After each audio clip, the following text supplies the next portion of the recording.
All right, thank you all for joining us. Appreciate you all being here over your lunch break. It's a smaller group today, so I probably don't need to introduce myself too much in the event, but I'll give you a short rundown.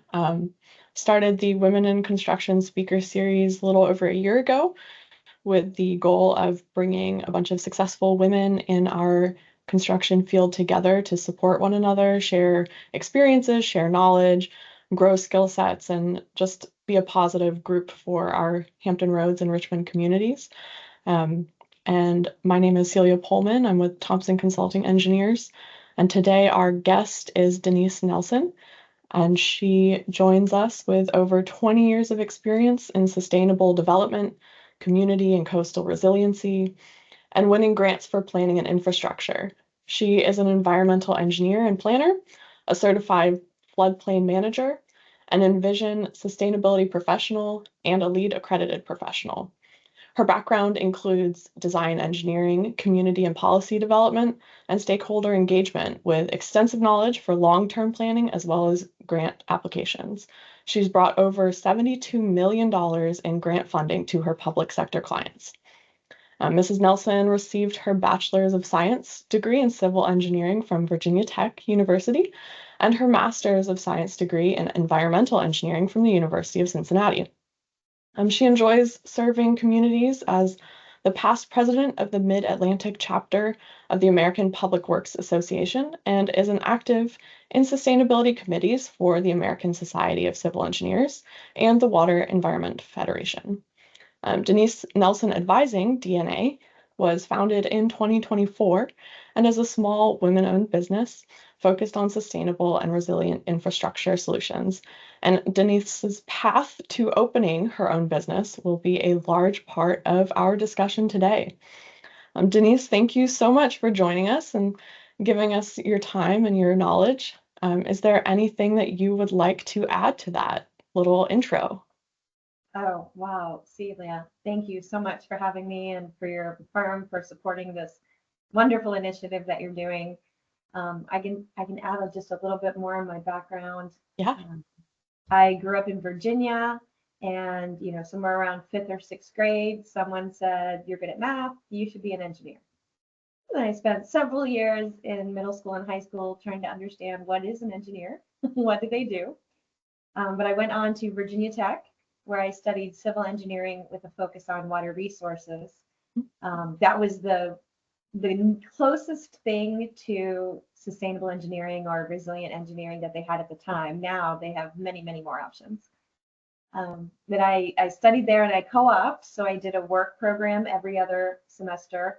So I got experience, I got to see what it was like in the real world. And at the end of my term, I did a research project in the lab with a professor that I really liked. And that was just enough to hook me to decide to go to grad school. So Wow. that's when I went to the University of Cincinnati. I was working on a program with my advisor from Virginia Tech and my professor at Cincinnati. So while it was a big, courageous leap, it really wasn't, because I still had, the connections and the consistent support throughout Hmm. the time.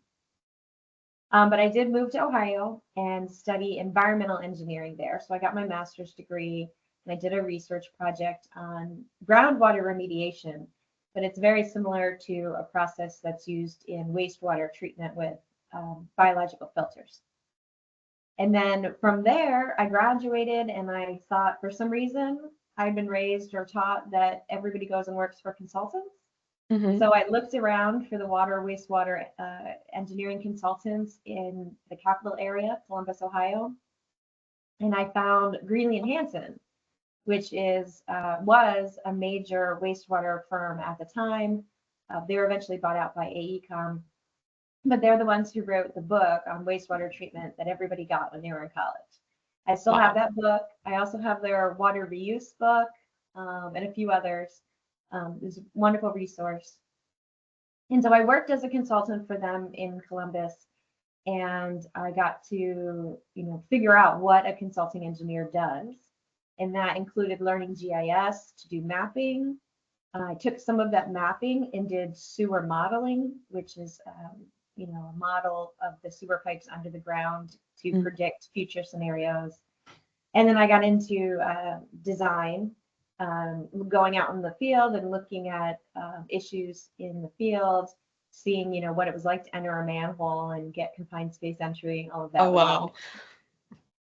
I found my first couple of mentors, some really close friends and peers.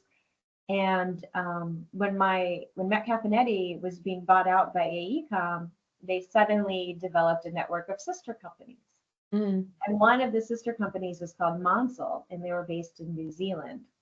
So my husband and we moved to Ohio together, and we got married there. And he worked for Honda designing cars. I didn't mention, we met at Virginia Tech. He's a mechanical engineer. I'm a civil engineer. We met in physics class, and there were sparks, or whatever other pun you could come up with for engineers meeting. And so we moved to Ohio together, and we got married there. We made all of our friends and family from Virginia drive out to Ohio. But he worked for Honda designing cars, which is very intensive career path that burns a lot of people out. So after a few years, he was ready for a change, and I said, let's see if I can transfer my job to the sister company in New Zealand. And I was able to do that because I had learned how to use a sophisticated modeling software for the sewer systems that was just reaching New Zealand and just starting to be used in New Zealand. So I was able to get a technical visa based on my expertise, and was assigned a 1-year position there to train the local staff on how to use Envision. How to use the modeling software. And it was a wonderful time. I highly recommend, the co-op in college or any internships, study abroads, and then work transfers like this. If you can do it, it's very interesting. We did very well with our modeling in New Zealand, and we went to a conference, and I got to present on the model we created. And it was funny, at the end of the presentation, my supervisor stood up and said, okay, and now I'd like to translate for Denise. There's just a couple of key words that you don't think about. We say fall, and most other English speaking countries only say autumn. And then what we call a rainwater catch basin, or, it was a funny little end to the presentation. So I worked in New Zealand, but I was a little burnt out by working for a large company and going through that buyout transition process twice. So my husband and I decided that we wanted to move back to Virginia, and I was lucky enough to have been contacted by a recruiter when I was in Ohio that said, I help people find jobs with engineering companies in Virginia. And I said, well, call me in a year. Yes. And so she called me in New Zealand, and we both did research on companies in the greater Richmond area and discussed and narrowed down who I'd like to interview with and if they were willing to interview me. And one company even said, we want first dibs. We want to do an online interview. So I'm in New Zealand at 6 a.m. doing an interview before I go to work, and it was 6 p.m. here. My future boss was doing an interview at the end of his day. It was, again, very helpful to have a recruiter or somebody in the know that could help set up my transition. So when I came to Virginia, I had interviews Monday, Tuesday, Wednesday, and I had a job right away, which was great. So I worked for a while with Greeley Hansen, which is another water wastewater firm. They are based in Chicago. And then the office location was the second largest location with about 30 people out of 300 total. But it had some really heavy hitters, people from Chicago that wanted to come down here and make this office successful. So I had some very intelligent mentors, some people that were very dedicated to growing the future of the company. And that's where I continued to do GIS and sewer modeling. I moved up in management responsibilities. I did a lot more design. I got into more design for wastewater systems, for water systems, pumping stations. And sometimes a pumping station is a building on a site. So you have the whole site design aspect of it. Okay. I learned about plan of development review. and got to create relationships with my clients, which I still have to this day. I loved working there, and I always said nothing would ever take me away. But there was this one opportunity, I believe it was it 2010, 2012, somewhere in there. I started getting interested in sustainable development practices. And I'd heard about LEED, Leadership in Energy and Environmental Design for Architects. And someone said, well, study and go take the test now, and you'll be grandfathered in. And, you won't have to continually pay and get continuing education, whatever. Just do it now, and you can decide later if you want to keep it. Yeah, and so that's nice. Yeah, I did. I got grandfathered in, so I still have it today. But I've never been able to use that credential. Even when I worked on a pump station site, which was a building on a property with a driveway, I could not use LEED because LEED is very much focused on the building envelope and the way that it gives people inside the building controls. Right. You're not going to Care about certify a pump house. Right, Yeah. their comfort, their health and safety. And I didn't have anybody working in the pump station full time all day.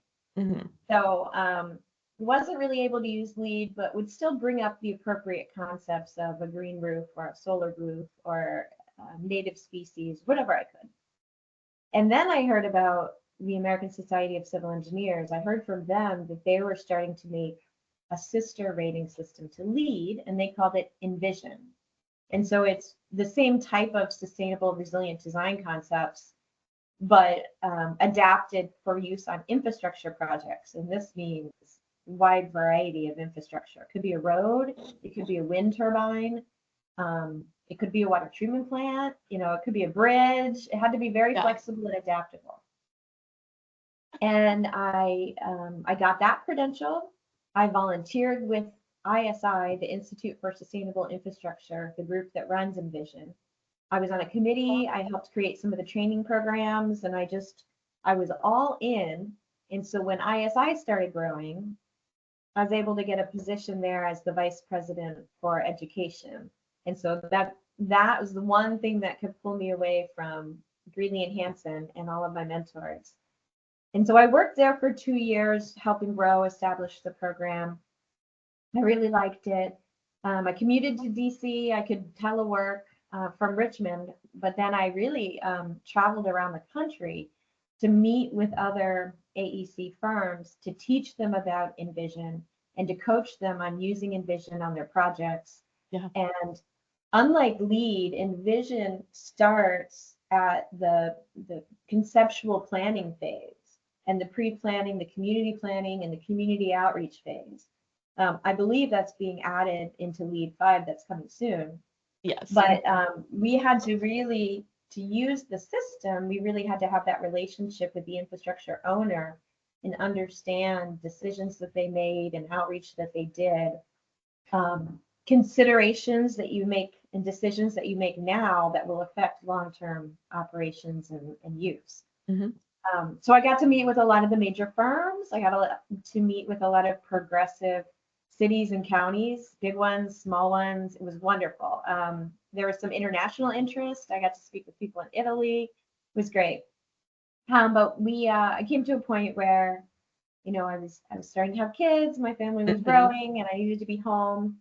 So I left ISI, and I took some time to think about what I wanted to do.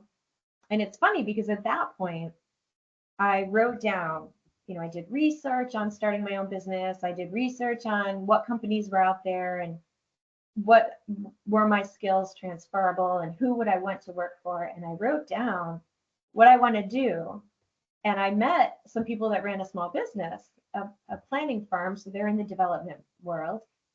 And we had a chat, and it was just a very casual chat. And we're talking, and they said, okay, Denise, they weren't hiring. They said, tell me what you want to do.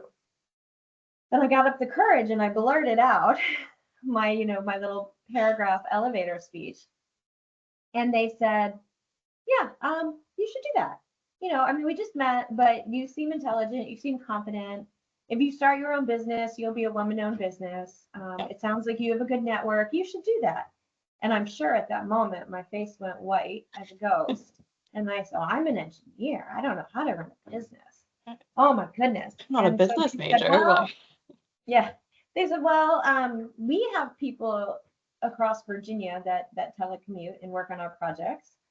We're in planning, community planning, like writing comprehensive plans, doing zoning ordinances, that type of thing. But we do have some programs that involve environmental work. And if you want to come work for us, you can create the environmental department. And I said, okay, yeah, let's do that. Let's do that. And so I worked with them for 4 years. I created the point where the department, I brought in work, I hired staff, I trained interns, and I got it to the point where, they were about to name a department head. And it was wonderful to, I can't say I went to a whole new career because it's still community development, mhm, but to see that side of it, to not be a developer or a designer or a builder, but to understand what zoning codes mean and what it takes for a builder to get a waiver or mhm. to get the zoning changed so that they can build what they want to build. And when I worked there, I not only saw it from the consultant side, but a lot of times I represented a city or a county that was rural and didn't have a lot of staff and that were maybe not up to date on the latest cutting edge development practices.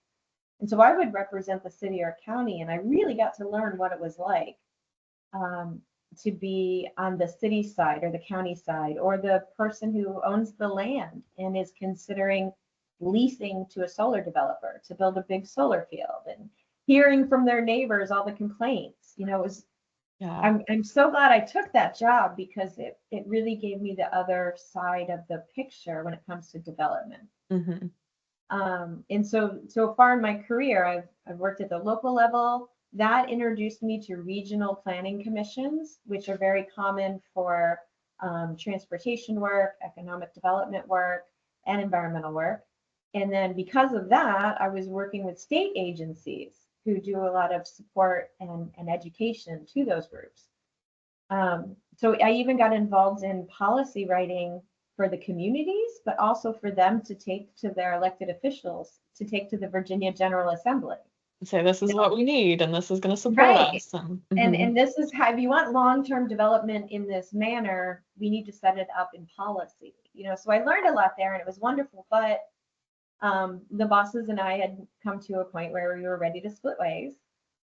And so I left that firm. And I, again, was in a point where I was, okay, what do I want to do with myself now?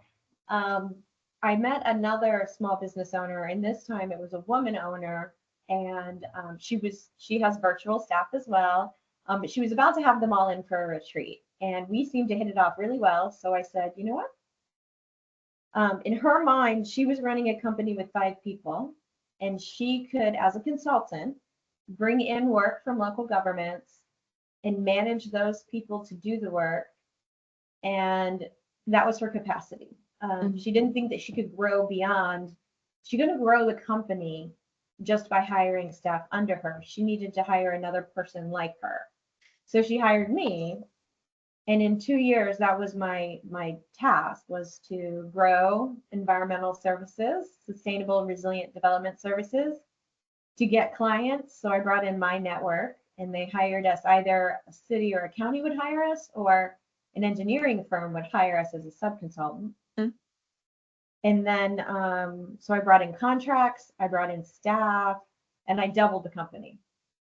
And that was great because even though she's a civil engineer and I'm a civil engineer, she was very focused on water security issues, more about natural disasters and terrorists. And there's the American Water Infrastructure Act, which kind of protects water treatment plants and water systems so that Mm. nobody gets poisoned. Um, so she knew all about that and the emergency management parts of it, but also the security, even just information security parts of it. Okay. So I was able to learn that and learn from her. And she was also an expert at designing engagement, whether it's with the public or whether it's with your peers and your stakeholders, your bosses. So I was able to learn a lot of those things from her, and then teach her what I know about Mhm. well, I think of resilience and climate resilience more as floodplain management and preparation, but then response and recovery. And so I grew the department and I hired people that understand my side of civil engineering and resilience. And so then we came to a point where I could move on because she was able to run those programs without me. So again, I'm sitting down and I'm going, well, I don't want to go back to a big company. I don't want to find another small company where it might be another short-term assignment. I've never worked for public government or state or federal government. I could try that, but from what I hear from people, they can be quite prescriptive in activities and hours and structure. And I've had so much freedom with the small businesses and with working from home and telecommuting that I think I need to go out on my own. And so I thought to myself, it's scary, but honestly, I've done it twice now. The last two small businesses, I created my own department where I brought in clients, I created relationships, I brought in work. I could conceive of projects and pitch them, whether, an unsolicited proposal, or I could respond to proposals and do the work. So here I am. I legally, because I'm doing my taxes now, I can tell you I legally filed for my business in June 2024. But I was home with my elementary and now high school age children. So I didn't actually start working right away. We bought a bigger house so that I could have a home office. And I didn't really start working until after they went to school in September, after Labor Day. But then running my own businesses, thinking about what I want to do, who I want to work for, reaching out to them. A lot of them know me. They know my strengths, my weaknesses, my character quirks. When they want to work with me, they call me. They know I can get things done. And even whether it's a city or a county, or whether it's a consulting firm that wants to still focus on design, I didn't set my firm up to be a design firm. You need extra license and insurance for that. Right. It's been a couple years since I've done design. So I tend to tell engineers to say, well, if you're not doing design, what are you doing? What I'm doing is helping infrastructure owners and community planners with everything else. I mean, it's basically planning before design and then operations. Once you build something, it's there for 100 or so years. Yeah. You can operate it better. And think about, okay, well, that's operating. What am I building nearby? And then maybe thinking about training or upgrading, becoming more digital, becoming smart infrastructure.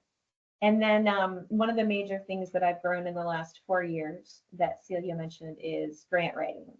Now, I will admit, $69 million was from the infrastructure bill, which is no longer a flowing source of funding for my clients. But the good news is it was money to replace aging infrastructure that's about to fail. And that's critical. That's what we need no matter what political party is in power. It wasn't extending infrastructure or building new, or it was replacing things that are about to fail and be a critical risk. Now, there were parts in there related to integrating workforce development, DEI considerations, social equity. And I developed an expertise in that area, but I can still use that expertise working with cities and counties and even state agencies that have their own goals and priorities in place.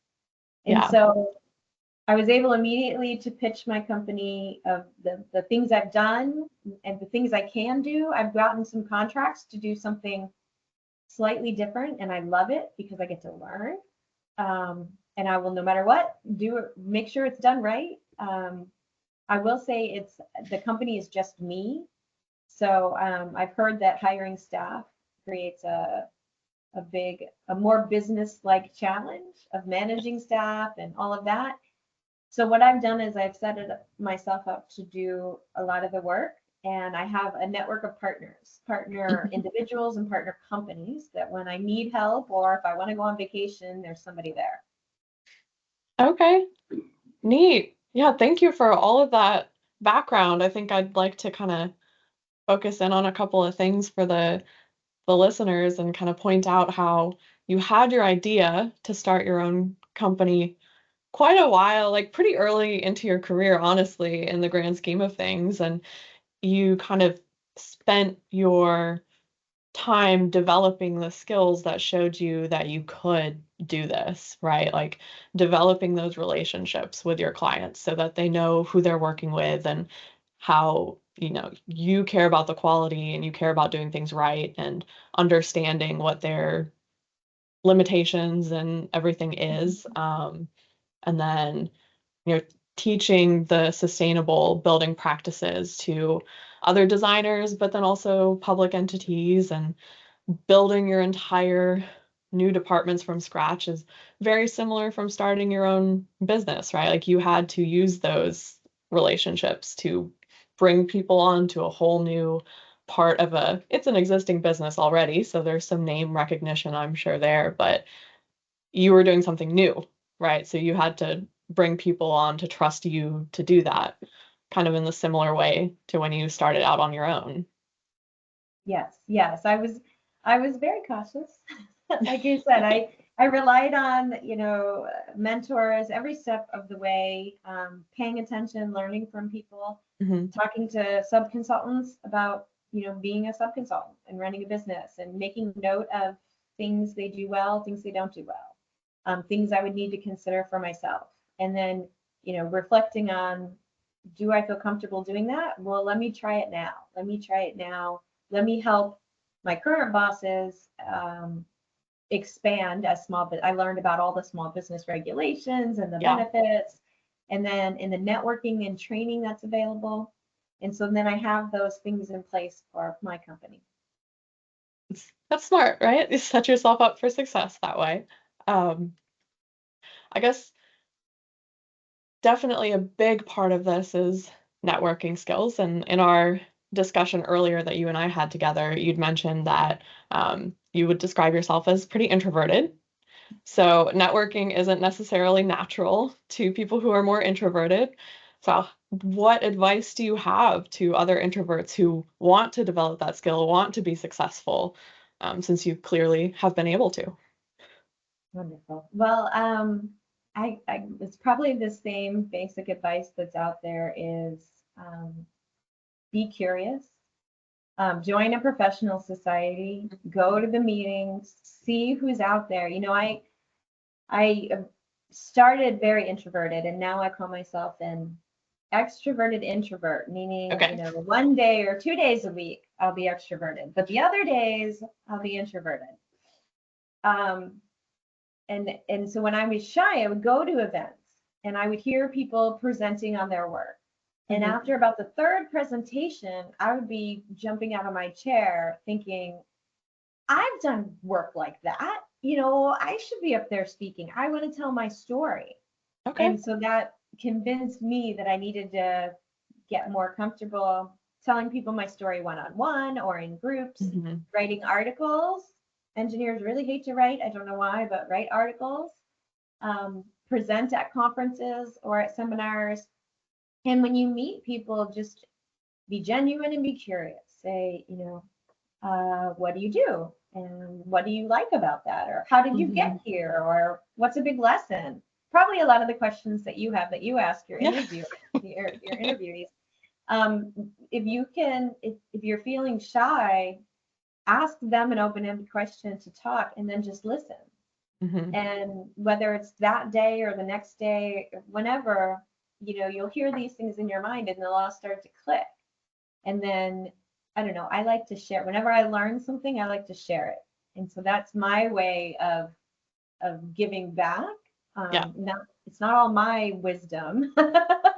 It's not all, I didn't invent any of these things.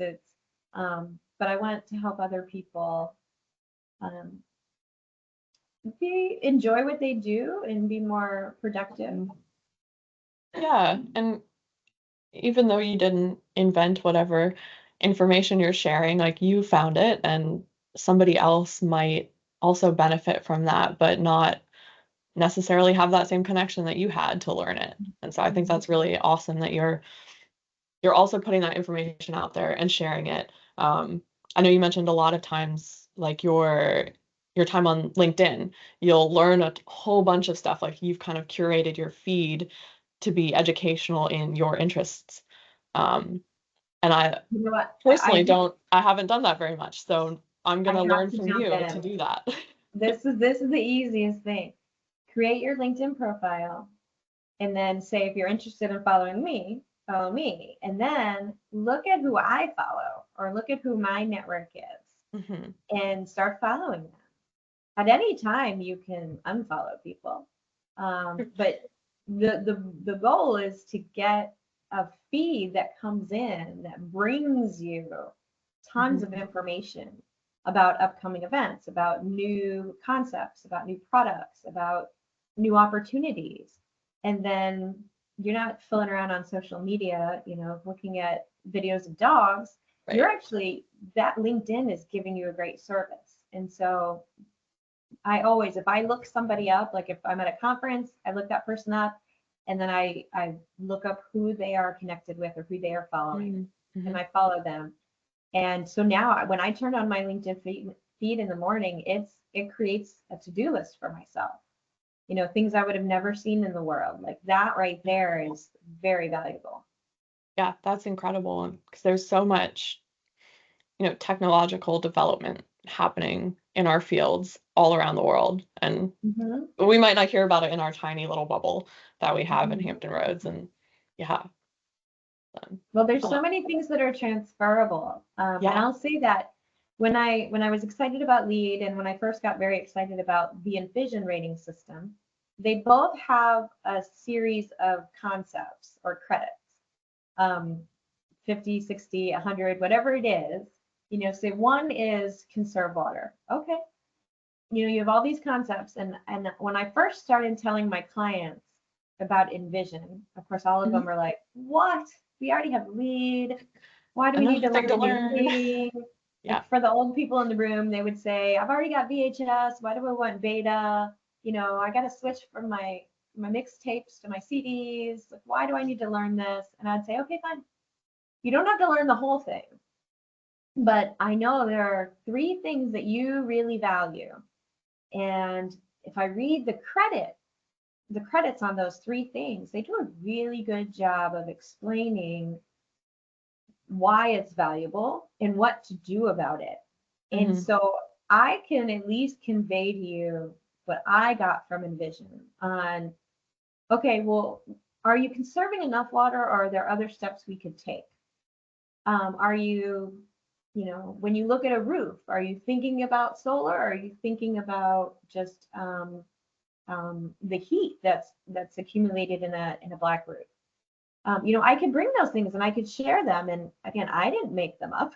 I it's the collective knowledge that is out there on best practices, but I get to teach that person and I get to Hmm. share and I get to transfer that knowledge. And that's what I get from LinkedIn when maybe I know what's happening in my region, but is there something transferable from another region? Yeah. And and I get to look really smart when I bring it up. Yeah. No, that's invaluable. And actually, since you mentioned Envision again, I'd kind of like to dig into that. I think a lot of us on the call are pretty familiar with LEED. And there's a bunch of us who are lead APs or GAs or whatever. And we do work on quite a few of the newer buildings that we do are LEED certified in some manner. Um, but you're right, it does focus a lot on the building envelope. And personally, as HVAC, that has a big impact on energy usage. So we do have a decent part to play in the LEED Mhm. points and everything. But I'd love to learn more about how Envision can be applied, like where it's really applicable, and where it might kind of overlap with LEED or fill in the gaps. And, are they ever worked together or like how does that work? Great question. Thank you for asking. Yeah. Um, so you had a couple of points in there, and I Yeah, could sorry. talk all day about this, but I'm trying to think of nice, short, concise, complete answers. Um, so LEED again was was invented for engineers, for site developers, for projects that are different than a building. So a building might be on one parcel, and it might be a lot of times privately owned. And the building owner can say, well, this is energy efficient, it's going to save you money, you want to rent here, and they can charge you more for rent. That's harder with infrastructure because infrastructure is typically publicly owned. And a lot of it is linear across many parcels and sometimes across many jurisdictions. So when you're thinking about something that's funded with taxpayer dollars, you can get, I'm in a library right now. This library is LEED certified. And they can justify that to the taxpayers by saying, well, now it's energy efficient, it's water efficient, it's saving us money over the life cycle. Yeah. And they're doing that with schools, they're doing that with some other government buildings. When it comes to a road, what can you think about in a road or a bridge? There are the same concepts. You want to minimize negative impacts. You know, you want to have buffers around waterways. You want to avoid wetlands. Of course, if it's a bridge, there's going to be some water impact. It's inherent. Sure. But what can you do to minimize it? Or what can you do to focus on other areas of sustainability and resilience? So right now, Envision has 60 credits with some extra credit points where you look at quality of life. There's 5 categories. Quality of life is, do we really even need this infrastructure? You know, how is this going to integrate with the community and serve the people, the economy, and not destroy the environment? You know, is it going to help with mobility? Is it going to make the community more desirable for other economic growth? Is it going to raise the level of wealth? You know, things in the community. And then there's leadership, which is, you know, the team. Now it's the owner, the designer, the subcontractor. Are we using best practices? Are we committed to sustainability and resilience? Are we looking at life cycle analysis? Those types of things, workforce development, those types of things. The next category, the next 3 are much more common and relatable to the ones in LEED. There's resource allocation. So what resources are you bringing in to build and operate the project? This might be asphalt or concrete or steel. And then what resources are going out as a waste during construction and during operations? And can you send those to be recycled? Can you repurpose those? Can you minimize those? The next category is natural world. So here we look at the impacts to the natural world. So to the water, to prime farmland and any other kind of protected species or habitats, and minimize those negative impacts. And then the last category is climate and risk. So this is about air pollutants and greenhouse gases, but it's also about just big picture. You know, are you building on the side of a volcano? You know, that's probably not a good long-term plan. Yeah. Are you building in the floodplain? That's probably not a good long-term plan. You know, so it's all about identifying risks, vulnerabilities, and then trying to address those to minimize negative impacts, to do the best you can moving forward. And so there are hundreds of projects, well, thousands and thousands that have used Envision. The good thing is, if you go to sustainableinfrastructure.org, you can learn about it, but you can also create a free login account to get to their portal where you can do calculations. And you can download the Envision guidance manual for free. So right now they're on version 3. It's about 200 pages.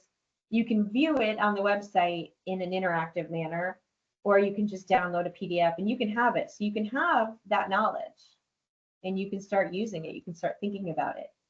And in any credit, when it says use recycled content materials, there's levels. So are you using 10%? Are you using 20%? Are you using 50%? They want you to try to do more, and then you get more points. And so it is a point-based system. And then based on the points, you get an award, similar to LEED, you know, platinum, gold, silver, bronze. And so you can use Envision just to make your projects better. That's the goal. But if the owner, the design team wants to document what they've done and send it to ISI, they can get it reviewed and get an award. And that, there's a fee for that, of course, but they can get it reviewed. And there are lots of projects that have gotten awards in all different sectors of infrastructure. There are some, like an airport terminal or a train station terminal, where you're like, well, is that a building or is that infrastructure? Yeah, And so there kind are of both. some that have gotten both, Hmm. or some that the station is LEED, but the train line is Envision. Okay. There are some that cross that gray area, and you have to think, well, are people inhabiting this space, and do they have controls of lighting and of temperature? Hmm. And so there is a little overlap, but you can do one or the other or both.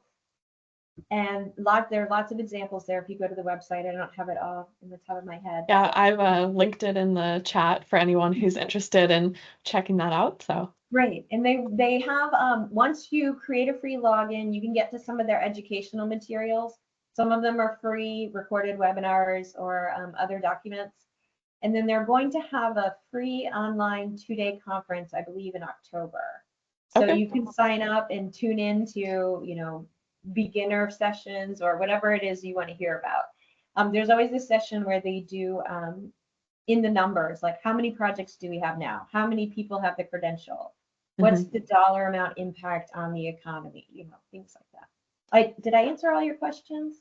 I think so. Yeah. Yeah. I Okay. mean, I know I asked like 5 questions in one, so it's a little difficult, but no, I think that's really, really great information. And we definitely kind of work in both of those areas a little bit, right? Like we're touching on some transportation based things. I'm working with a water treatment plant right now, so they kind of overlap with all of that.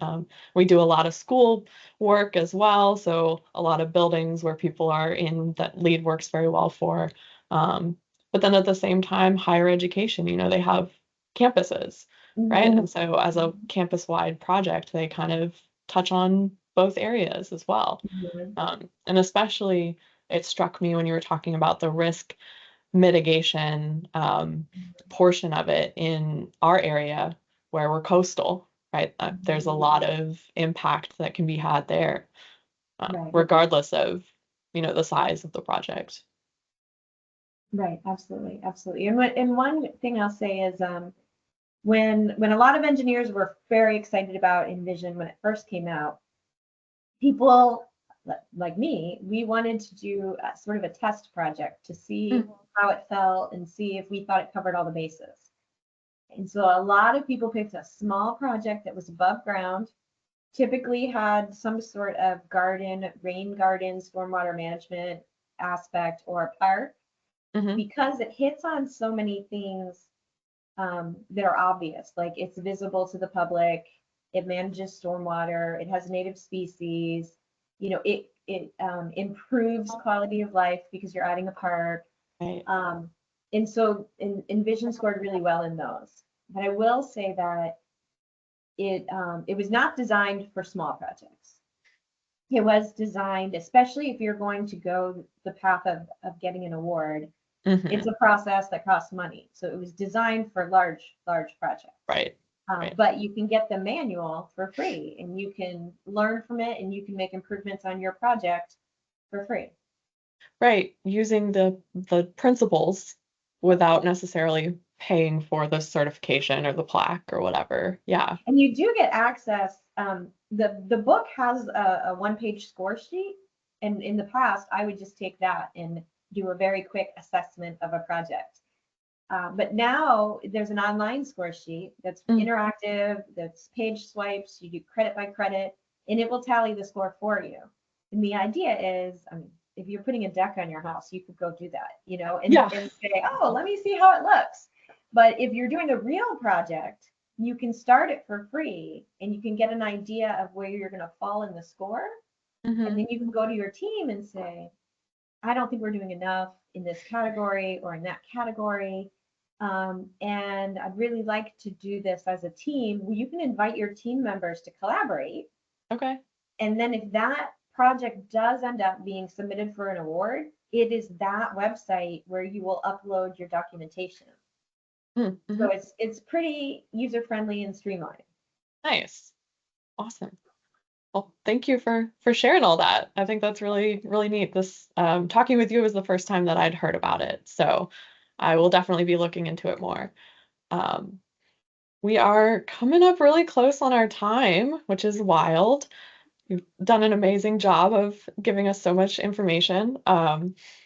Anyone who's listening, if you've got questions for Denise, please feel free to use the chat feature or the Q&A. And I think Megan should share like LinkedIn links with us so that you can connect with Denise as well. And like we mentioned, maybe start curating your LinkedIn page and feed as well. Um, but I think as we close, I've just got a few last minute questions for you. Um, First of all, what is your top piece of advice for someone who's brand new, just starting out in the industry, wants to grow themselves and they're joining? Wow. Wow. Pay attention, learn as much as you can, always ask for feedback, and always ask questions. Try to meet everybody. Don't take anybody for granted. Mm, Um, there's so much out there to learn. There's so much you don't know, even though you went to college or grad school, or you might be an expert on this one thing. Be open to learning. And for young people, when I was young, I used to always put my professors who wrote the textbook on a pedestal, or my first boss. Well, he's perfect. Like whatever he says goes.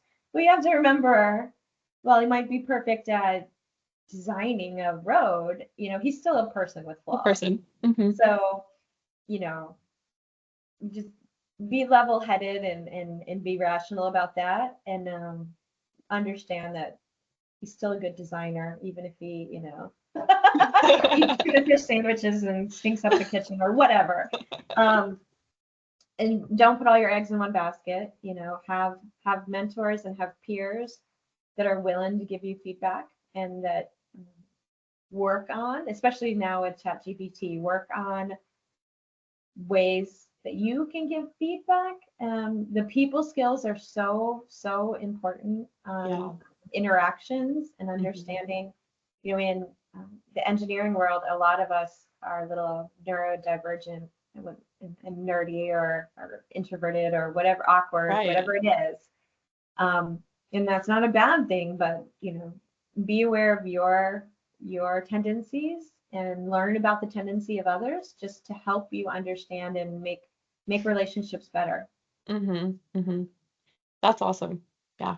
The way that you might communicate something might come across completely different to somebody else. So really understanding how other people hear things is big Those are too. some of the Yeah. biggest lessons that I remember. I don't know, 10 years into my career, I was feeling pretty confident about having good work and wanting to present at a conference. Like I'd gotten over my fears, and I was going to co-author with my clients who were going to do all the talking anyway. And I knew that my colleague had a really awesome project. So I'm in a meeting with my boss saying, I'd like to propose these 3 abstracts with these 3 clients. And I really think my colleague should propose this project because it's amazing and she did great work. Well, it turned out my boss went to my colleague, and my colleague felt like she was afraid of presenting and didn't want to present. But she felt like I kind of set her up to fail, and Oh, it was a hard lesson for me to learn, and so just be aware of things like right. that, and be ready to learn those lessons and admit. And then I'll just say, I know we're running short on time, but as a woman, oh my goodness, take care of yourself and your family and do what's right for you. When my husband and I decided to start, I was adamant about working because I Hmm. was, as a man, I went to school and I got a degree and I wanted to work. And when we decided to have children, there was no way I wanted to stay home. It gets emotional because you want to be with your baby, but I also Yeah. wanted to continue working. Right. And I did take time off with the newborn. And then my husband and I had a very difficult chat with each other.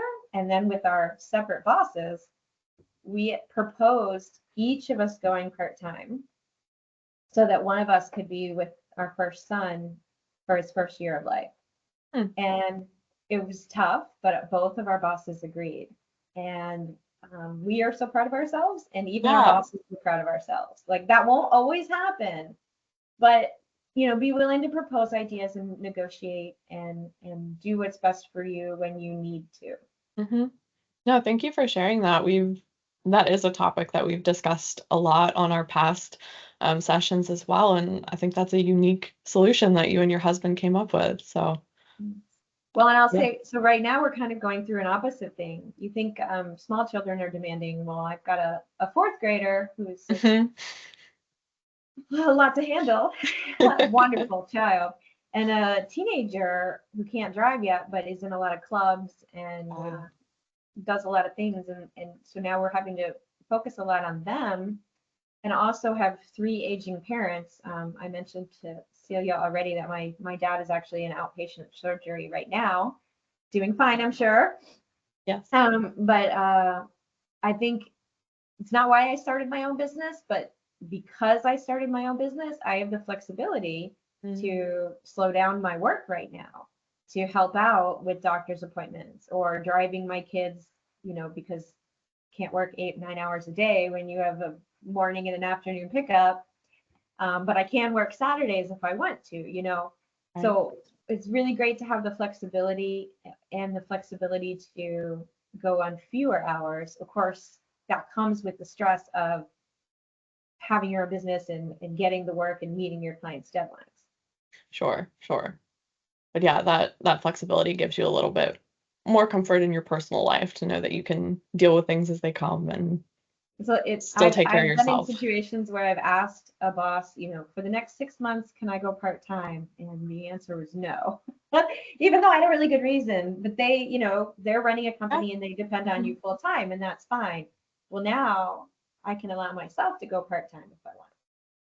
Yeah, definitely. Well, I think really quickly, because I really wanted to ask this too. On the flip side, I asked about your advice for newer people bringing themselves into the industry. What would be your top piece of advice for somebody who's experienced and now they're looking at doing what you considered and ended up successfully doing, starting their own business? Wow. I would say do it. I was petrified, but you can start now paying attention to the Small Business Association. There's federal level, and then there's a state one in whatever state you're in, and they usually have regional outreach. And you're allowed to pay attention to all of them. And they put out guidance. They put on webinars. They have one-on-one coaching and training. I've attended webinars in Pennsylvania, just because it's the right topic at the right time. And they have their own networking and counseling events. There are procurement events where, so I work for cities and counties. Well, there's an event where cities and counties and even major industries like our power utility will have booths specifically for small businesses to show up and meet people and make relationships, because those entities want to hire small businesses, or they want those small businesses to be sub-consultants. So they want to support you. So right now, whatever your day job is, some of these sessions are at night for people like you. Start learning about it. It's not, I was scared to death about what about taxes and what about legal? Yeah. Turns out it's not that hard. And the one thing I say to my husband is like, I remember the photographer from our wedding. If that guy can run a business, I think an engineer can run a business, or the guy at the food truck, you're like, oh my gosh. So yeah, you can definitely do it. You just have to be prepared to learn and do things differently and, be flexible. If you think you can be flexible, definitely dive in. Awesome. But I'll say the best thing about having my own business is I get to decide what I want to do. So I don't even have to stay working for government. I could go work for a private firm. I could go work for a nonprofit. I could partner with people. I am partnering with people where we're inventing new things that don't exist and Okay. figuring out how to make them exist. You can really follow your passion and have fun with it. That gets exciting. Yeah. Well, thank you so much. I really got a lot out of our discussion today, and I hope that everyone else did as well. I will remind everybody that this was recorded and it will be on our YouTube. Um, you can find the link at our website, or Megan might share it in the chat if she has the opportunity to. Otherwise, you will receive the recording of this in an email if you attended already once it's processed. And yeah, I hope that everyone looks forward to our next event in May, which is on the 21st. And we're excited to see everyone there. And thank you again so much, Denise. This was a wonderful time. Really appreciated you being here. Thanks. I hope you all will connect with me on LinkedIn. Yes. Thank you. Bye-bye. Thank you, everyone. Bye.